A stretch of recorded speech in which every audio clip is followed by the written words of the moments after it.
សូមគោរពនិងជំរាបសួរអាយដាមលោកជំទាវលោកលោកស្រីប្រិមិត្តទូរទស្សនិកជនជាទីគោរពនិងជាទីមេត្រីនៅពេលនេះសូមអញ្ជើញតាមដានទស្សនាព័ត៌មានពេលយប់របស់ស្ថានីយទូរទស្សន៍អាស៊ីអាគ្នេយ៍ដែលមានព្រឹត្តិការណ៍ព័ត៌មានជាតិនិងព័ត៌មានអន្តរជាតិសំខាន់ៗដូចតទៅជាដំបូងសូមអញ្ជើញប្រិមិត្តទូរទស្សនិកជនតាមដានទស្សនាព្រឹត្តិការណ៍ព័ត៌មានជាតិ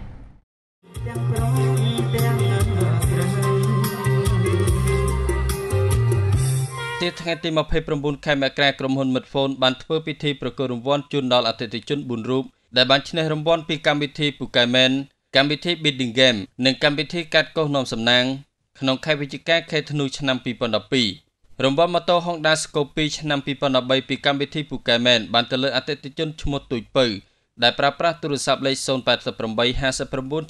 213រង្វាន់ម៉ូតូ Honda Scoopy ឆ្នាំ2013ពីកម្មវិធីកាត់កោសនាំសំណាងបានទៅលើអតិថិជនឈ្មោះអេមសុភ័ក្រដែលប្រើប្រាស់ទូរស័ព្ទលេខ088 611 1148រង្វាន់ Mini iPad ពីកម្មវិធី Pokémon បានទៅលើអតិថិជនឈ្មោះឈុំផានីដែលប្រើប្រាស់ទូរស័ព្ទលេខ062 695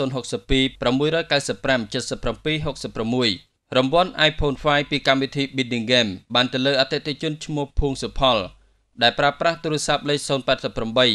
368 63 27ជាមួយគ្នានេះដែរក្រុមហ៊ុនក៏បានធ្វើការចាត់រង្វាន់ម៉ូតូ Honda Dream មួយគ្រឿងទៀតជូនអតិថិជន Pokémon ដែលបានចូលរួមប្រើប្រាស់សេវាកម្មក្នុងខែធ្នូដែលបានទៅលើអតិថិជនប្រើប្រាស់ទូរស័ព្ទលេខ088 88 595 50តំណាងក្រុមហ៊ុន Midphone បានបញ្ជាក់ថានៅក្នុងឆ្នាំ2013នេះក្រុមហ៊ុននៅបន្តផ្តល់ជូនរង្វាន់សំណាងជូនអតិថិជនពីកម្មវិធីថ្មីៗនេះជាច្រើនជាពិសេសពីកម្មវិធីកាត់កោសនាំសំណាង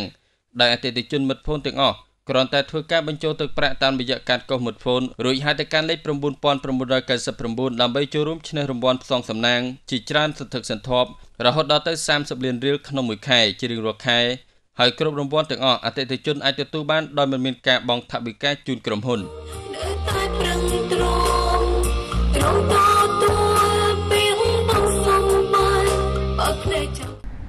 លោកស្រីប្រិមិត្តទូរទស្សនិកជនជាទីគោរពនិងជាទីមេត្រីព័ត៌មានពេលយប់របស់ស្ថានីយទូរទស្សន៍អាស៊ីអាគ្នេយ៍ដែលលោកអ្នកទើបតែបានតាមដានទស្សនានៅពេលនេះចាប់តែប៉ុណ្ណេះសូមថ្លែងអរគុណសម្រាប់ការចំណាយពេលវេលាដ៏មានតម្លៃតាមដានទស្សនារបស់លោកអ្នកនៅពេលនេះនាងខ្ញុំអានសំណាង